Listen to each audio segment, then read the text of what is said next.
si Engineer Christian Regorgo Gobres.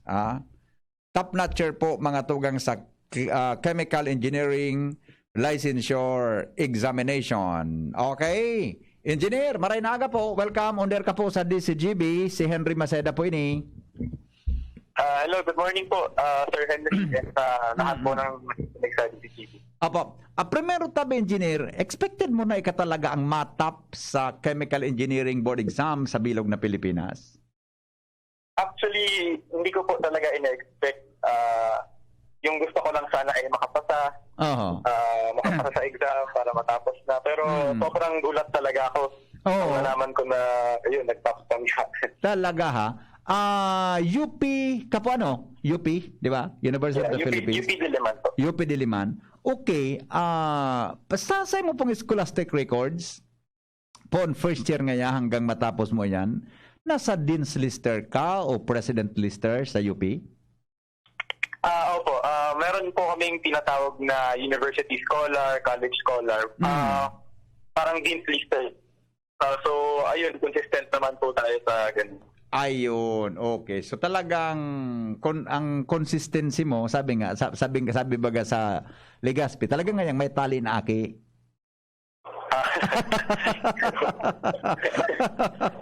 Okay. Okay, tayo po kami ki detalye tabi engineer. Ano ang trabaho po kang chemical engineer? Okay. Yung chemical engineer, 'di ba, pag sinabing chemical engineer, ang unang naiisip, nagtatrabaho sa petroleum. Oo, minsan ang naisip nga, gumagawa ng sabon. Yan. Nagagawa ng sabon. Para gibong sabon, oo. Chemical engineers, involved kami sa lahat ng types of processes.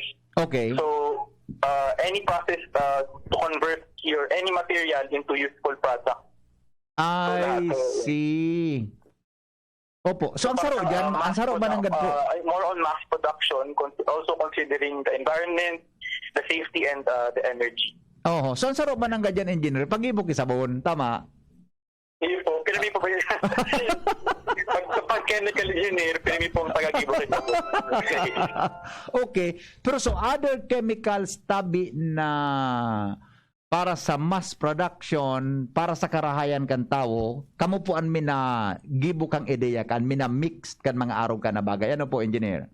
Yes po. As an engineer po, kami po yung nagde-design para yung process sa pag-mass produce is safe, cost-effective din, and hindi harmful sa environment.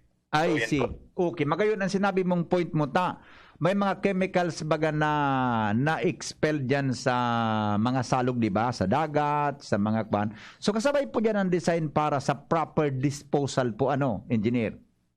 Yes, isa yun sa mga major fields ng chemical engineering.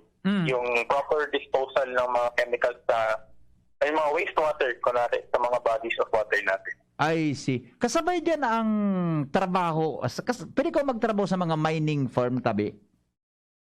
Yes, pwede rin sa mga mining firms, although syempre mas involved dun yung mga mining engineers natin. Opo, but correct. Ang chemical engineers ay napakaraming pwedeng fields na pwedeng puntahan. Anything na may process, anything na involves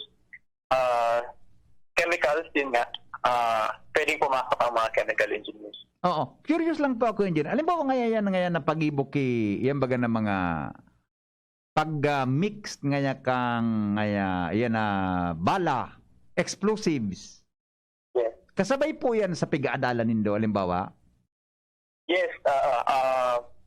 As chemical engineers din, kami yung nagde-design ng mga proper equipment, kung ano yung mga proper storage, para sino-foresee din namin kung ano yung possible na risk na mangyayari. So, for example, explosive yung gamit. So, sino-consider din namin yun as, kunwari, what if sumabog yung ganitong gamit? Or what if mapalapit sa, or masunog?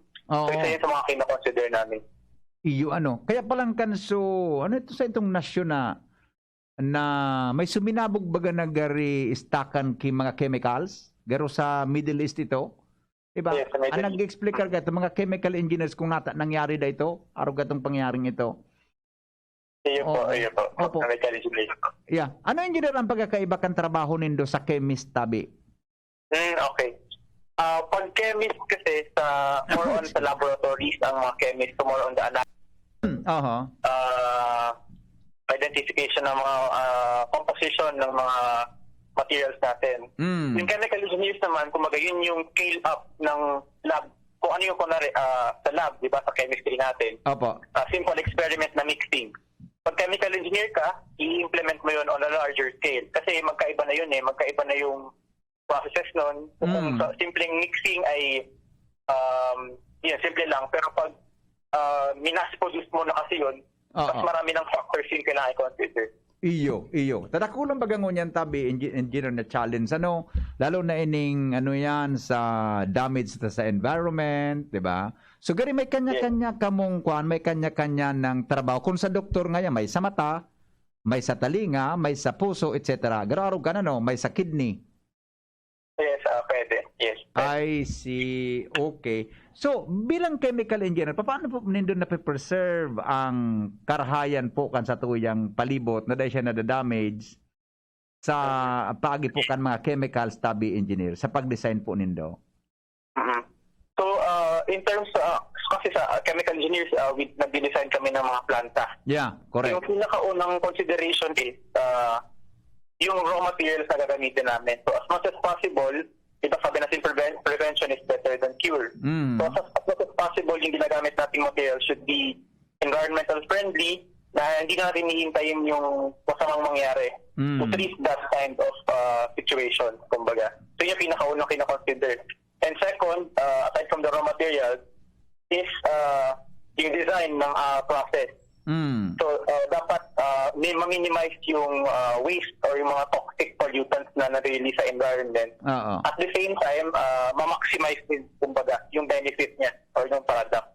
And third, just in case man na may ma-produce na mga waste. So, chemical engineers, kami rin yung nag-treat ng waste na as much as possible ay within the standards sa environment. I see. Okay, very good. So meaning po pala, engineer, pag napabayaan, may kon siya, di ba? May masyadong magiging harmful siya sa environment. Kaya, you will take care of it para maprotehiran ng satuyang palibot. Opo, kasi hindi lang environment Pwedeng maapektuhan din yung communities sa palibot ng planta. So, that would be an issue also. I see. So, nakula na para challenge sa endo yan.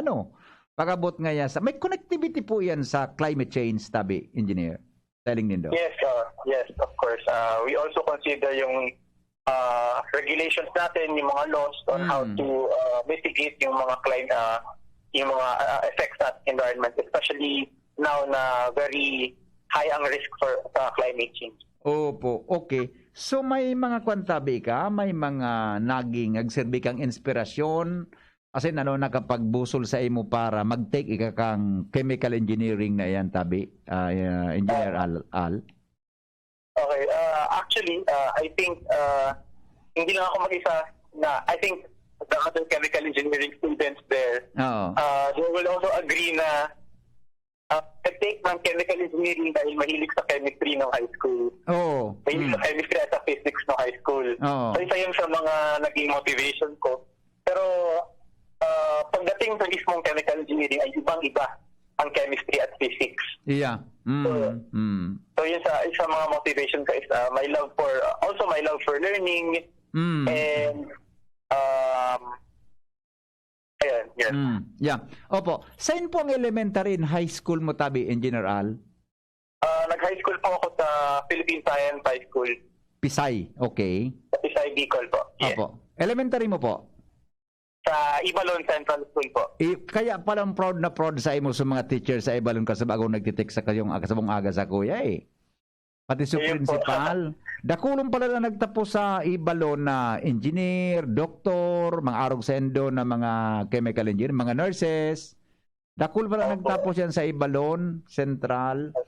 Okay, so congratulations po, engineer. And baka may gusto kang pasalamatan tabi sa imong tinamong tagumpay ngunyan pong pagiging top notcher mo sa board exam sa chemical engineering. Go ahead po.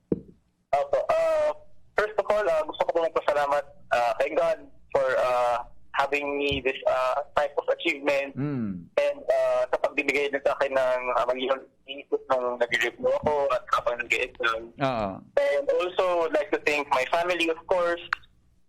They're the best supporters. Never kong na-feel yung pressure from them sa kung ano man, kung anong meron ako ngayon. And also, never nila akong pressure habang nag-aaral pa ako. Also, to all my other relatives and all my other friends na lagi nagsusupport talaga sa lahat ng endeavors na ginagawa.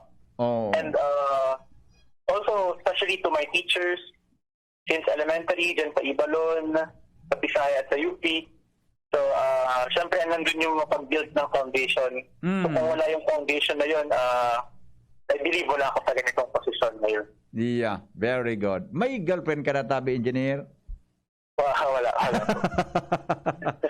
Basta talaga mga nagtatap sa board exam, sa mga na-interview ko digdi, kataklan, deng boyfriend, deng girlfriend. Pero gigilid sa love life, adi. Opo.